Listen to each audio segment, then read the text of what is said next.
बनवती. आजी आज काय बनवलं? आपण दिंडरे बनवले गरम गरम या खायला. या गरम गरम खायला काय बरं, तुला आवडतात ना? खाऊन बघ बरं कसे आले बरं. छान आले का? हाय, मी डॉक्टर योजना एका नवीन ब्लॉगमध्ये तुमच्या सर्वांचं हार्दिक स्वागत. आणि आषाढ महिना चालू झालाय, जो आहे मराठी महिन्यांमधला एक महिना.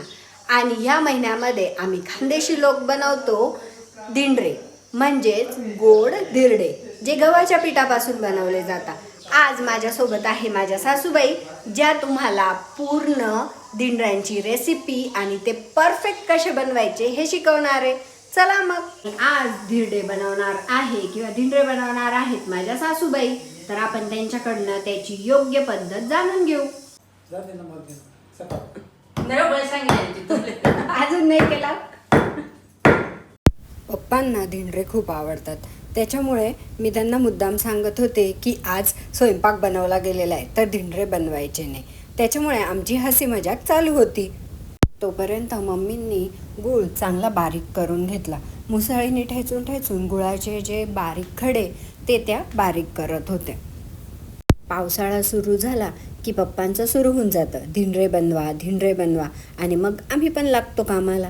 आता गूळ चांगला बारीक करून घेतलाय आणि एका पातेल्यात तो टाकून घेतलेला आहे. बऱ्याच जणांना धिंडरे बनवता येत नाही, तर धिंडऱ्यासाठी गुळाचं प्रमाण आणि पाण्याचं प्रमाण सुद्धा सांगा बरं.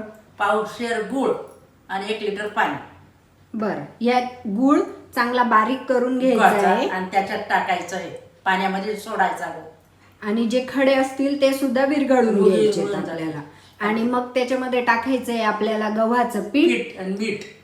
बरं, मीठ कशासाठी टाकलं जातं? ते मग गोड खारा आल्ला येऊ ना पाय, त्या दिंडरे निघणार नाही ना मग. बरं, म्हणजे आता आपण धिंडरे बनवण्यासाठी टाकणारे आधी पावशर गूळ जो बारीक केलेला आहे, त्याच्यामध्ये टाकणार 1 लिटर पाणी, त्याच्यानंतर गव्हाचं पीठ. गव्हाच्या पिठाचं पण प्रमाण आम्ही तुम्हाला दाखवणार आहे. आणि त्यासोबतच थोडंसं मीठ, जे चवीसाठी पाहिजे, की जेणेकरून आळणी व्हायला नको. हे आहे योग्य प्रमाण धिंडऱ्यांचं. कारण बऱ्याच जणांना धिंडरे बनवता येत नाही. आमचं सगळंच प्रमाण अंदाजाने आहे, पण मम्मींना एकदम परफेक्ट प्रमाण माहिती आहे, त्याच्यामुळे मोजण्याची गरजच पडली नाही. आणि आता मम्मी तो गूळ आहे तो सगळा त्या पाण्यामध्ये मिक्स करून घेत आहे आणि मग त्याच्यानंतर गव्हाचं पीठ टाकणार आहे. तोपर्यंत बाकीचं स्वयंपाक सुद्धा चालू झालेला आहे. इकडे सलाड तयार आहे, त्याच्यासोबत माझ्या मिस्टरांचं येल्लो चिकन पण तयार आहे. आणि आमच्या लकीसाठी भाताचा कुकर पण लावला गेलेला आहे. आता थोड्या वेळात राया येईल, मग रायाच्या पण फरमाईशी सुरू होतील. आणि मम्मी थोडंसं मुसळीने आता तो गूळ बारीक करून घेत आहे पाण्यातला, कारण तो लवकर विरघळायला पाहिजे. आणि आम्ही सगळेच जण आज हे गोड धिंडरेच खाणार आहे. धिंडरे किंवा याला दक्षिणी भाषेमध्ये धिरडे असं पण म्हटलं जातं. हे तिखट पण असतात आणि गोड पण. आता मम्मी त्याच्यामध्ये गव्हाचं पीठ कालवत आहे, जे त्यांनी व्यवस्थित गाळून घेतलेले. मम्मी, आता याच्यासाठीचं प्रमाण पण आम्हाला सगळ्यांना सांगा. पिठाचं हो. 1 लिटरला पाणीला 2 पावशेर पीठ टाकावं लागतं. मग आता मी घेतलेले 2 पावशेर पीठ, म्हणजे 4 वाटी पीठ भरपूर हो होईल. हो चालेल. तर तुम्हाला 1 लिटर पाण्यासाठी काढायचे 4 वाटी गव्हाचं पीठ. आणि ते एवढे धिंडरे तुमच्या सगळ्या परिवाराला पुरतील इतके ते होणार आहेत, त्याच्यामुळे एवढं पीठ पुरेसे आहे. आता मम्मी त्या पिठाच्या गुठळ्या होऊ नये आणि सोबतच गूळ पण चांगला मिक्स व्हावा म्हणून ते पीठ सगळं एकत्र करून घेत आहे. तुम्हाला मी पिठाची कन्सिस्टन्सी पण दाखवते. आणि आता मीठ ॲड करणं चाललंय. 1 चमच मीठ आहे, 1 चमचा आणि 2 आणि 3 चमच मीठ. ओके, 3 चमचे मीठ आपण टाकणार आहे, की जेणेकरून ते आळणी किंवा बेचव लागायला नको. म्हणजे गोड सोबतच थोडंसं मीठ पण आपण याच्यात ॲड केलंय, की जेणेकरून त्याची चव चांगली लागली पाहिजे. आता तुम्ही जर प्रमाण व्यवस्थित घेतलं तर पिठाची कन्सिस्टन्सी अगदी व्यवस्थित येते आणि मगच हे धिंडरे अगदी व्यवस्थित निघतात. नाहीतर ते तव्यालाच चिकटून राहतात. त्याच्यामुळे तुम्ही योग्य प्रमाणातच घेण्याचा प्रयत्न करा की जेणेकरून अगदी प्रॉपर पद्धतीने तुमचे धिंडे तयार होतील. आता तव्याला ग्रीसिंग करण्यासाठी ऑइल जास्त लागू नये आणि कमी प्रमाणात लागू नये म्हणून आपण एक कांदा अर्धा कापून घेतला आहे, जेणेकरून आपलं तेल व्यवस्थित तव्यावर पसरलं जाईल. आणि माझ्याकडे असं दामन होतं, त्या दामनाने तो कांदा पकडण्यासाठी आम्ही एक छोटासा दांडासुद्धा तयार केला. तेल टाकून कांद्याचा जो खालचा भाग आहे तो चांगला भिजू द्यायचा की जेणेकरून ग्रीसिंग करताना अगदी प्रॉपर ऑइलिंग आपल्या तव्याला होईल. ते जास्तही होणार नाही आणि कमी प्रमाणातही होणार नाही. आता गॅस पेटवून घेऊया आणि मग बनवूया आपले धिंडे. मी आहे खानदेशची सून आणि दख्खनची मुलगी, कारण माझं माहेर आहे नाशिक भागातलं आणि मी सून आहे खानदेशची.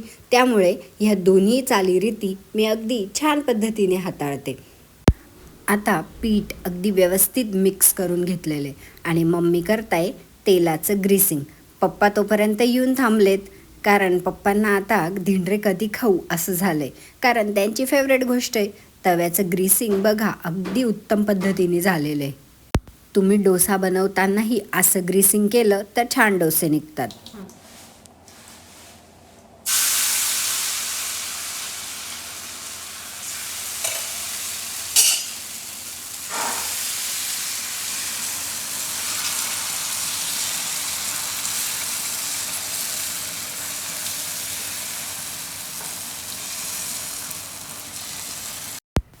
पीठ तव्यावर असं व्यवस्थित पसरवून घ्यायचं आणि आपल्याला पाहिजे असेल त्याप्रमाणे तुम्ही काही बारीक तर काही जाडही बनवू शकता.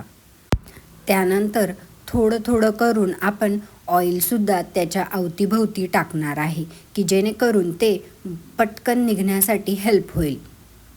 मध्ये मध्ये असे टोचे मारून खालपर्यंत तेल जाईल याची काळजी घ्यायची. तवा चांगला गरम असला की खालच्या बाजूनी असा छोटासा फुगा आपल्या धिंड्याला आलेला असतो, तेव्हा समजून घ्यायचं की खालच्या बाजूनी आपलं धिंडं पूर्ण शिजलं गेलेलं आहे. आता खुरपीला थोडंसं तेल लावून आपण हे धिंडं पलटवून घेणार आहे. बघा खालच्या बाजूने अगदी व्यवस्थित हे सगळ्या साईडने शिजलं गेलेलं आहे आणि आता दुसऱ्या साईडने आपण शिजवून घेऊया. जर तुम्ही योग्य प्रमाणात जर सर्व साहित्य घेतलं तर अगदी योग्य पद्धतीने असे धिंडे निघतात.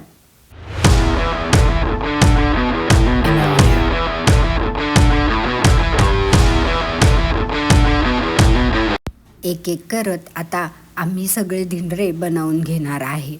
राया आणि पप्पा वाटच बघताय की कधी गरमागरम पावसाळ्यामध्ये धिंडे खायला भेटतील. असेच तुम्ही तिखटही बनवू शकता, जे डाळीच्या पिठामध्ये हिरवी मिरची आणि लसूणची पेस्ट टाकून बनवले जातात. तेही तुम्हाला एखाद्या व्हिडिओमध्ये मी नक्की दाखवेन. जसं खानदेशमध्ये हे धिंडे बनवण्याची पद्धत आहे, जे दीप अमावस्येसाठी नैवेद्य म्हणून सुद्धा ठेवले जातात. तसंच दख्खनामध्ये सुद्धा ह्या आषाढ महिन्यामध्ये तुमची जी देवी असते त्या देवीला गोड पुऱ्यांचा आणि खिरीचा नैवेद्य दाखवण्याची पद्धत आहे.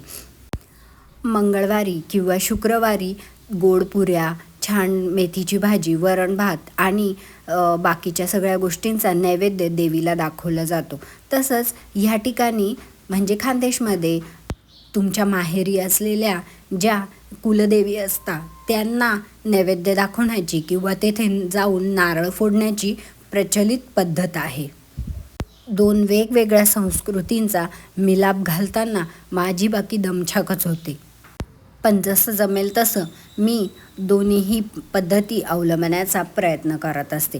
कधी गोड पुऱ्या तर कधी धिंडे, असा कोणताही नैवेद्य मी देवबाप्पाला दाखवत राहते. अजून बरीच धिंडे बाकी होते. मग मी मम्मींना आणि पप्पांना जेवायला बसवलं. रायाही त्यांच्यासोबत जेवणाला बसणार होता आणि मग आता मी माझ्यासाठी काढणार होते धिंडे. मला अगदी पातळ असे आवडतात, त्यामुळे मी अगदी डोशासारखे बारीक बनवते. म्हणून मी पीठ कमी घेते आणि ते जास्त पीठ पसरवण्याचा प्रयत्न करते की जेणेकरून अगदी छान पद्धतीने तुम्हाला पातळ आणि कुरकुरीत असे गोड धिंडरे खायला भेटतात.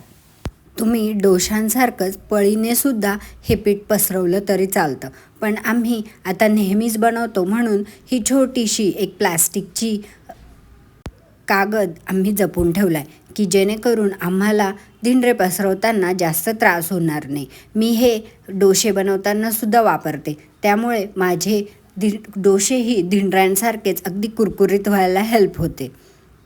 आजूबाजूला जरा बेतानीच तेल टाकते, कारण आम्ही जिम कॉन्शियस लोक, वेट कॉन्शियस लोक.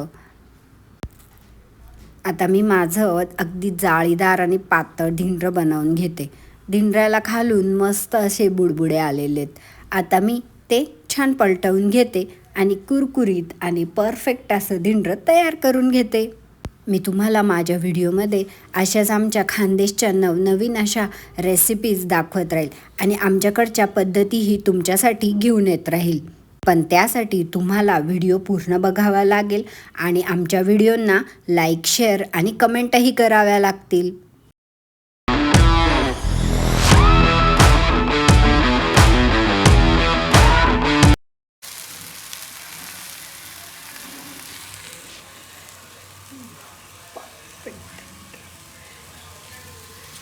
माझ्या आजीने धिंडे चांगले बनवले तर लाईक करा, शेअर करा, चॅनलला सबस्क्राईब करा. बाय. व्हिडिओला लाईक करा, शेअर करा